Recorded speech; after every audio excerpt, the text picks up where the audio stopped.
Itu diingat saya Juni 2006. Saya sampaikan dokumen itu ke Kementerian Dalam Negeri dan ke DPR RI. Juni 2008, rancangan undang-undangnya sudah diketok. 300 orang saya bawa dari KLU ini. Penuh gedung DPR itu. 300 saya bawa ke Jakarta, naik bis. Nah, begitu undang-undang ini diketok di ruang sidang, teriaklah takbir Allahu Akbar, sujud syukur di lantai DPR RI itu. Ini 200. Saking syukur kita, karena memang tidak pernah punya angan-angan dari awal dulu bahwa ini suatu saat jadi kabupaten. Daerah kita daerah pertanian potensial. Kemudian perkebunannya ada cengkeh, ada kopi, ada coklat, ada jabu mente yang tanaman kerasnya, dan alhamdulillah sekarang ini ada korma malah. Korma tumbuh bagus di Lombok Utara. Biasa jadi pusat korma banyak. Iya, ada di daerah Kecamatan Gangga itu sudah mulai dikembangkan sekarang. Nanti kami akan berkunjung ke sana. Bulan Februari ini ada panen korma ini. Mungkin nanti diundang teman-teman di sini. Ya. Korma juga termasuk ya. Korma rasa Lombok ya. Jadi dari segi kekayaan alam, pariwisata. Ya, alhamdulillah dari aspek pendapatan asli daerah juga cukup bagus kita. Dulu waktu rancangan awal itu terancang pendapatan asli daerah, kebetulan saya ini sekda pertama ya. Iya. Waktu itu saya ditunjuk sekda pertama, dilihat pendapatan asli daerah kan masih kecil, tapi sekarang sudah cukup bagus. Di atas 200 miliar. 200 miliar. Iya. 15 tahun sudah 200 miliar. Iya, sudah. Miliar. Iya. Luar biasa Tribun. Ini untuk daerah di Lombok ini termasuk cukup besar. Cukup bagus lah potensi kita. Nah, waktu ini juga yang saya lihat jarak ya waktu itu. Ini semangat pemekaran. Iya betul. Kan moratorium Pak. Iya. Karena banyak sekali daerah memekar. Nah, kalau kali ini benar-benar dari keinginan masyarakat untuk pelayanan saya dengar. Iya betul. Karena jaraknya sangat jauh dari Bayan ke Gerung itu mengurus KTP. Sangat jauh ya betul. Itu mungkin yang paling dipertimbangkan oleh pusat itu, sehingga waktu kita nyampaikan dokumen usul pemekaran ini kepada DPR RI dibuka itu bagus, layak gitu. Itu diingat saya Juni 2006. Saya sampaikan dokumen itu ke Kementerian Dalam Negeri dan ke DPR RI. Juni 2008 rancangan undang-undangnya sudah diketok. 300 orang saya bawa dari KLU ini. Penuh gedung DPR itu. 300 saya bawa ke Jakarta, naik bis. Dengan ada 100 orang mahasiswa kita yang ada di Jogja ikut ke Jakarta. Sujud syukur Pak ya. Alhamdulillah, begitu undang-undang ini diketok di ruang sidang, teriaklah takbir Allahu Akbar, sujud syukur di lantai DPR RI itu. Ini 200. Saking syukur kita, karena memang tidak pernah punya angan-angan dari awal dulu bahwa ini suatu saat jadi kabupaten. Tidak ada niat itu.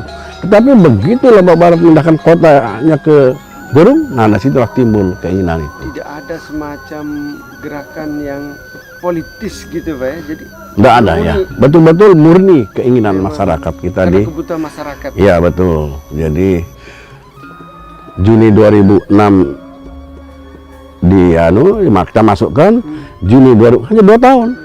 Kalau saya lihat kabupaten lain itu 8 tahun, 10 tahun. Itu jarang ya. Makanya saya bilang langkah kanan. Langkah kanan gitu. Apa jadi, karena apa alasan pusat juga ada ya, karena lengkap kita punya dokumen itu. Hasil pengkajian, penelitian potensi daerah itu layak gitu. Daerah ini menjadi kabupaten. Karena salah satu kelayakan pendapatan hasil anaknya bagus. Kemudian letak kabupaten ini dengan ibu kota Lombok Barat itu melalui jalur harus lewati kota kan cukup jauh. Itu salah satu pertimbangan. Pelayanan dasar betul. Iya betul.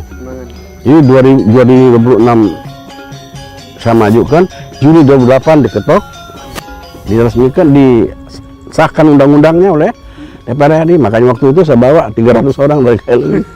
Saya kebayang bagaimana suasana di Allah makanya. Juli 2008 tanda tangan presiden kan. Presiden. Itulah sebabnya 21 Juli 2020 itu kita jadikan ulang tahun. 21 Juli. Ya. Waktu saat ditandangi oleh presiden, tanda rancangan undang-undang disah sudah ditangani oleh DPR dan oleh presiden gitu. Jadi alhamdulillah. langsung ada PJ waktu itu. Belum. Belum. Baru bulan Desember. Desember 2008. Datanglah Menteri Luar Negeri waktu itu meresmikan berdirinya Lombok Utara sekaligus menunjuk penjabat kepala daerah. Yang akan mentransisi. Iya, sekitar tanggal 28 kalau tidak salah waktu itu. Pak itu ditunjuk setelah resmi, ditunjuklah PJ-nya. Waktu itu PJ pertama kita adalah Pak Haji Lalu Bakri. Ya, kebetulan pejabat, salah satu pejabat di provinsi waktu itu. Ya, Pak Ridwan. Nanti berikutnya dia. Nah, setelah dia dilantik jadi PJ, saya dipanggil Pak Gubernur, Pak Johan, Anda ke Lombok Utara. Untuk apa Pak Gubernur? Jadi PLH Sekda. Nanti dulu Pak Gubernur, saya bilang. Saya sudah majukan permohonan pensiun ke pusat. Saya didampingi waktu itu oleh asisten 1, Pak Johan. Yang ngatur saudara itu gubernur, bukan ngatur diri katanya. Saudara kan diminta jadi sekda di Lombok Utara. Sudah. Ya kalau memang saya diperintah untuk itu, ingat saya lagi 2 hari udah pensiun. Tanggal 29 kalau nggak salah waktu itu. Pensiun ya. Iya, tanggal 21 jam 1 Desember udah pensiun saya. Tapi di sini jadi PLH. Suruh jadi PLH. Akhirnya jadilah saya PLH. Hari ini pelantikan PJ kepala daerah, besok saya dilantik jadi PLH Sekda merangkap Sekretaris Korpri NTB. Karena saya harus punya jabatan eselon 2 di provinsi baru bisa jadi PLH Sekda. Sampai 2008 ya. Ya itu 2008. Jadi eksisnya 1 Januari 2009 sudah eksis Lombok Utara ini. Tidak langsung jadi bupati kan? Oh enggak. Tapi Pak Bupati, itu perasaan Bupati ketika itu 2008 Juli 2008 sah, jadi gimana Pak? Perasaan Bupati yang Iya. berjuang. Ya. Orang kesyukuran kita luar biasa. Tidak pernah kita duga Lombok Utara ini satu saat jadi kabupaten seperti ini. Tidak pernah ada dugaan kita Tidak dulu. banyak drama Pak ya? Ya sudah banyak macam-macam. Jadi alhamdulillah lah dengan berdirinya Lombok Utara ini loh, terbuka secara pemikiran kita untuk bagaimana kita membenahi Lombok Utara ini. Tapi nggak ada pihak-pihak yang waktu itu berusaha menghalangi atau apa gitu? Tantangan. Kalau yang ngomong sini sih banyak. Eh, Ada, tapi tidak mau saya ngobrol orang. tahu. Yang ngomong sini sih ada gitu. Tapi saya tidak mau. Masih pesimis mungkin. Ya. Iya. Tidak mungkin dah jadi macam-macam lah. Iya. Tapi ya Allah menentukan lain kan. Kan kita berikhtiar untuk kemajuan daerah, masa kita tidak didukung sama orang gitu pikiran saya. Makanya begitu disahkan itu rancangan undang-undang pembentukan KLU, saya diwawancari oleh RRI waktu itu di dalam ruang sidang. Saya di SMS sama teman-teman, Pak Johan keluar, ada penting ini katanya. Karena sebagian masyarakat yang datang ke sana itu tidak bisa masuk ke ruang sidang. Oh, Semua nunggu sebagian nunggu di luar ya. ada layar enggak dulu? Nggak ada. Akhirnya begitu selesai saya wawancara, keluar saya. Begitu saya keluar dari pintu itu, tidak tahu dari mana kaki ini, tangan ini mengangkat saya. Diarak keliling di situ. Sambil saya nangis. Ya karena ya menangis gembira namanya. Air mata keluar itu karena gembiranya kita bahwa ikhtiar kita selama 2 tahun terakhir itu dikabulkan oleh Allah dan disahkanlah undang-undangnya dari DPR RI. Masuk cepat dan begitu. Lalu masuk cepat Kerja ini. keras selama 2 tahun. Iya betul. 2 tahun itu kita kerja keras. Fokus ke situ Pak. Ya. Fokus kepada bagaimana Lombok Utara ini terbentuk. Gitu. Tentunya kan itu harus roadshow kan kalau Lombok Utara Iya. tokoh kan. Nah, waktu selesai kita dari pusat, kita bawa kan pakai bis dari sini, Pak pulang nggak pakai bis. Jadi waktu kita pulang itu kita konvoi sini, sambil bawa undang-undang bawa sini terus disambut oleh masyarakat di sini. Alhamdulillah. Jadi saking syukurnya teman-teman tuh, ya Allah, macam sudah ada kegiatan. Ada roh biasanya. Sudah tidak keruan rupanya, jumlah roh itu sudah keruan sudah jumlahnya di sana sini. Syukur Pak. Iya, alhamdulillah. Murni aspirasi masyarakat. Iya murni, karena kita lihat potensi kita begitu bagus. Jadi terbayar perjuangan. Iya, terbayar. Itu. Makanya saya waktu diperintah jadi sekda pertama, ya saya mendampingi Pak Ladu Bakri waktu itu sebagai penjabat bupati. Sekda kan berperan penting Pak. Iya. Menyusun banyak Menyusun banyak di dinas yang kita bentuk, menganggaran itu kan, karena belum ada lembaga kita kan waktu itu. Justru teknis kan Perdana Menterinya di Sekda. Iya, itulah. Jadi memang Pak Johan ini sebagai pencetus, pelaku sejarah pencetus Peduli Lombok Utara, kemudian juga perancang setelah jadi, luar biasa Pak. Iya. Layaknya bagaimana? Iya. Nah, setelah itu memang udah ada jadi bupati Pak atau enggak Pak? Jadi tahun 2009 mulai sudah eksis Lombok Utara ini. Iya. Bupatinya ada, sekdanya ada, kita membentuk badan dinas-dinas dalam jumlah terbatas. Kita ya ibu kota juga kita benahi, mana kantor yang bisa kita pakai jadi kantor, ruang apa saja bisa dipakai kantor, kita pakai kantor, karena belum ada persiapan kita untuk itu. Masih ingat kantor pertama waktu itu seperti apa Pak Bupati? Ada gedung TK kalau nggak salah di Di gedung TK. di ini ujung lapangan sini nih. Itu udah kita jadikan kantor pertama. Jadi bukan, Termasuk kantor camat Tanjung ini. oh, kantor. Iya. Jadi kantor pertamanya di gedung TK justru. Iya, gedung TK apa mungkin namanya waktu itu. Administrasi aja waktu Iya, administrasi. Terus kita di kantor camat juga ada. Camat Tanjung ya. Iya, camat Tanjung. Jadi itu kantor awal-awal kita. Jadi Iya. belum disiapkan gedung berarti. Belum ada apa-apa. Kan jadi undang-undang, udah di pejabatnya PLH ditunjuk. Iya. Gedungnya belum disiapkan. Gedung belum ada. Gimana waktu itu? Lagi, Tadi kan makanya lumayan lah ada kantor. iya, DPR itu masih gabung waktu itu dengan Lombok Barat. Tapi tidak berkecil hati Pak berkantor di. Oh, enggak ada soal. Yang penting kita bisa mempersiapkan sesuatu dengan baik. Makanya alhamdulillah sekarang ini dengan adanya komplek pemerintahan daerah ini bagus gitu. Jadi termasuk Koramil Tanjung itu. Saya pergi menghadap Pak Danrem. Pak Danrem minta tolong. Kita mau pindahkan Koramil ini. Untuk apa Pak Bupati? Karena ini jalan masuknya kantor Bupati. Saya buatkanlah Koramil itu di sebelah timur sini. Bahkan langsung ada kantor baru, catnya hijau, itu sudah Koramil yang baru. Koramil Tanjung.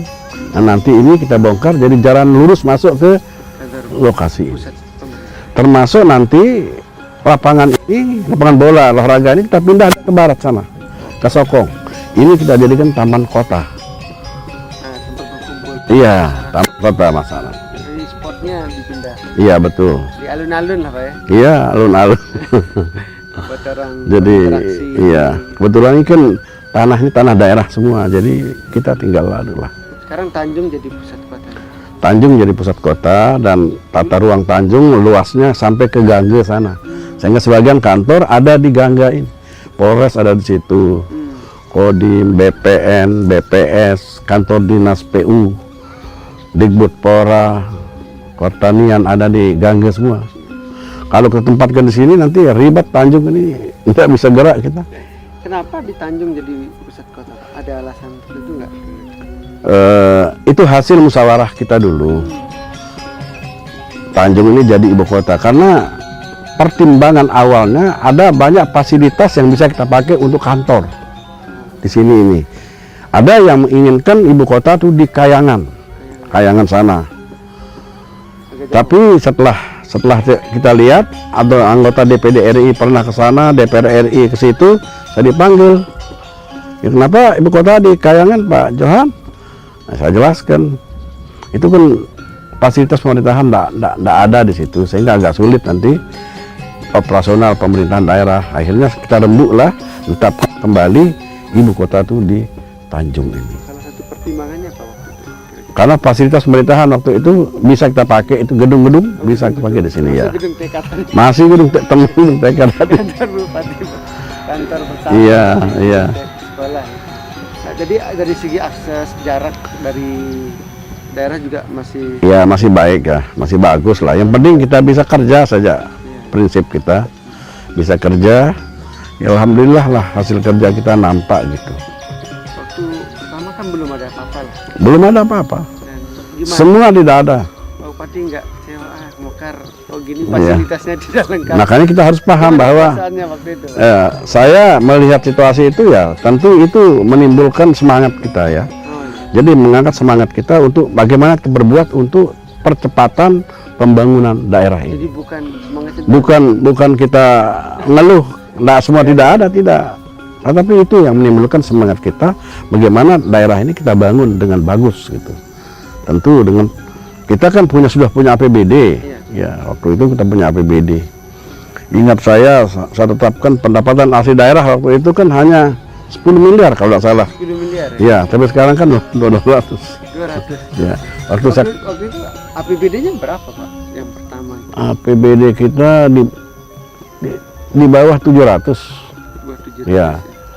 Sekarang ini sudah 700 juta. ya. Terus Itu tahun 700 miliar. 700 miliar. Ya. Sekarang ini kan sudah 1 triliun lebih. 1 triliun. Ya, 1 triliun lebih. Itu tahun 2010 atau 2008? Sebenarnya 2008 itu kan belum. Belum 2009 baru ini eksis. baru 2009. Ya. Masih kecil kita punya, masih ada ketergantungan kita Manado Barat waktu APBD Oh, awal. masih ada dari Iya. daerah induk ya? Ya lah Di itu. support ya? Ya support dari situ. Jadi Akhirnya kita bentuklah lembaga-lembaga di daerah ini dalam jumlah terbatas. Kita minta pisah PDAM kita dengan Lombok Barat. bisa baik-baik Pak? Bisa baik-baik sih, tidak ada sih. Biasanya kan ada daerah pemekaran tuh ya selalu ada. Karena pusat air kita banyak di sini soalnya. Jadi mudah-mudahan lah. Jadi semua pelan-pelan. Iya pelan-pelan tapi pasti kita benahi daerah ini. Nah kemarin kita juga sedang mengusulkan ada lahan di pinggir pantai ini sepanjang hampir 11 kilo. 11 kilo. Sudah kita bebaskan dulu. Waktu saya kepala daerah dulu. Ya, ya. Ini kan kepala daerah kedua ini saya. Terus kepala pertama kita pertama lah. bebaskan sepanjang hampir 11 kilo. Hampir 11 kilo ya. Jadi jalan Lingkar Utara. Sekarang ini di pinggir jalan rencana kita buat jalan itu sudah berdiri hotel. Tuh, Di Gondang itu ada Lombok Road. Makanya prospek dari aspek ekonomi besok bagus sekali. jadi Kalau akses jalan dulu dibuat sehingga Iya. ekonominya akan muncul nanti. Dengan kerja kita tertampung di hotel-hotel. Kan bagus nanti. Pak, saya belum lanjut lagi Mas. Kisah nostalgia Bapak waktu mendirikan.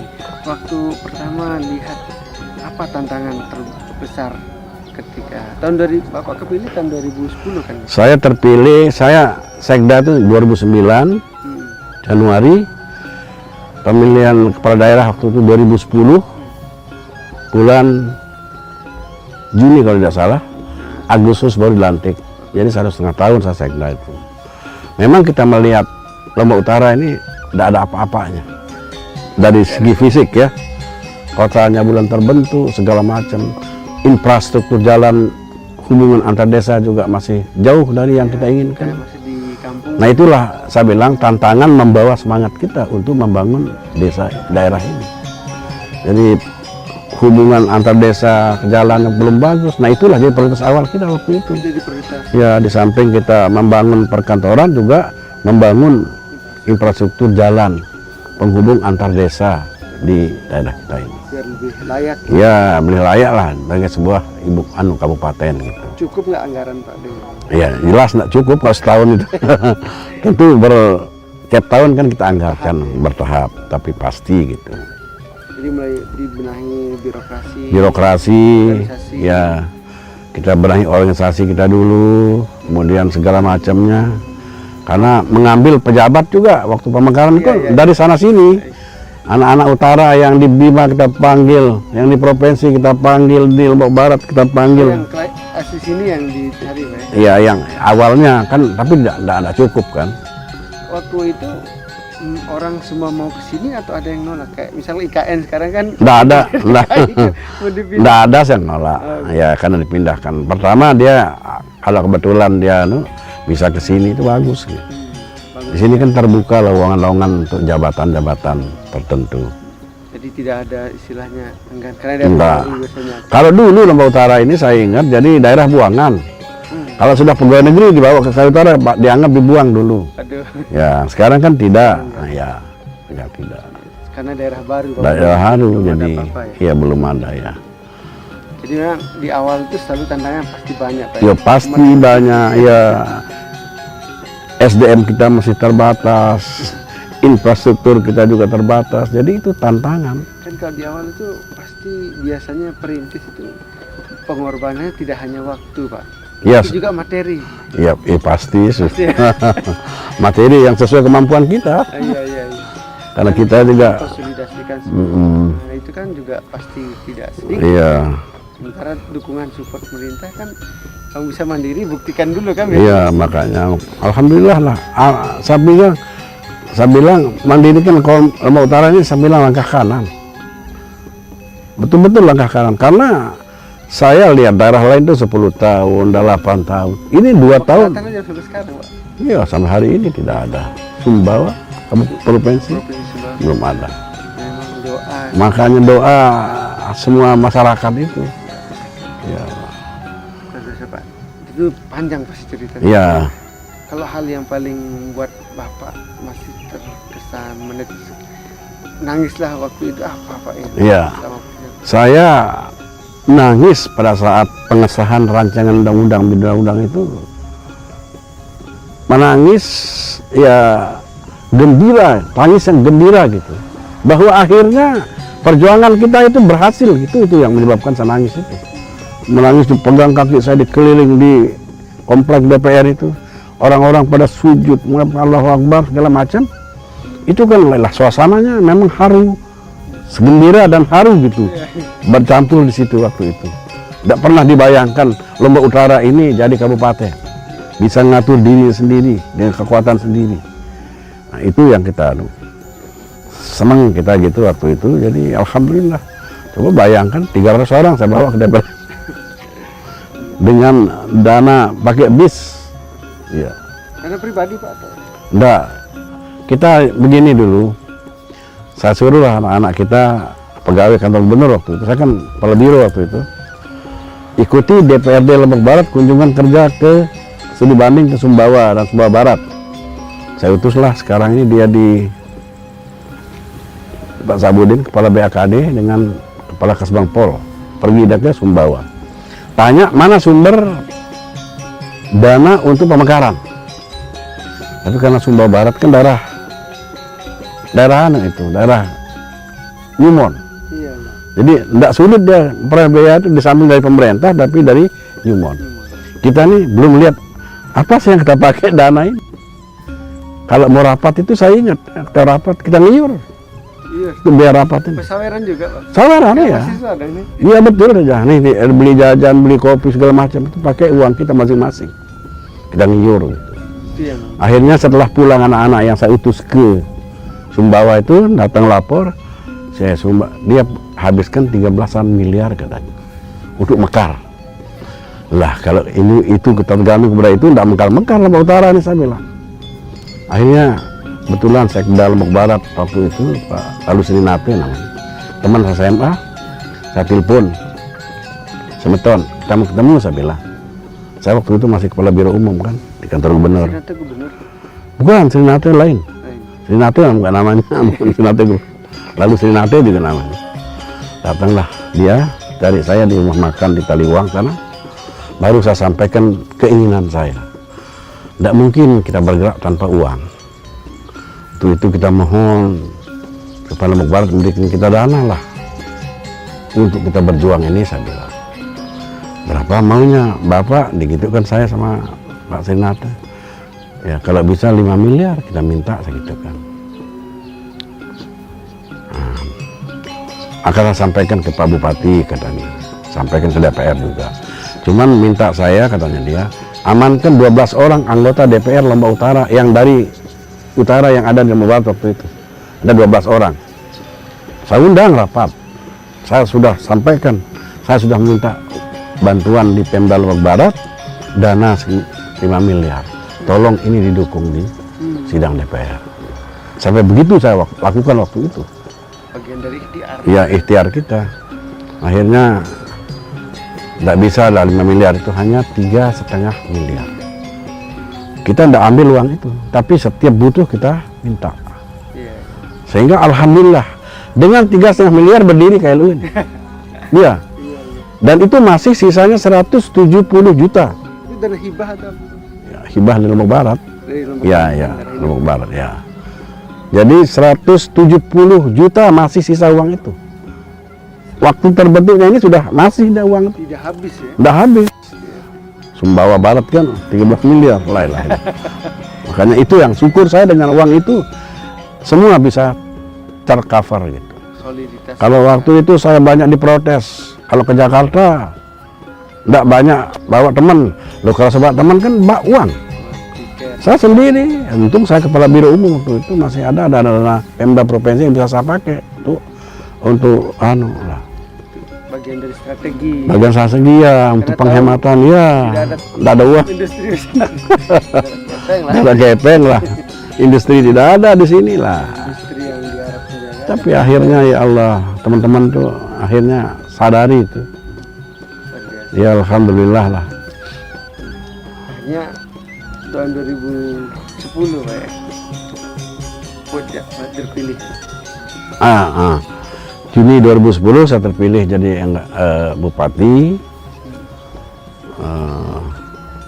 Dan saya menyusun kembali pemerintahan waktu itu. Dan kita kan beda kan, Kak.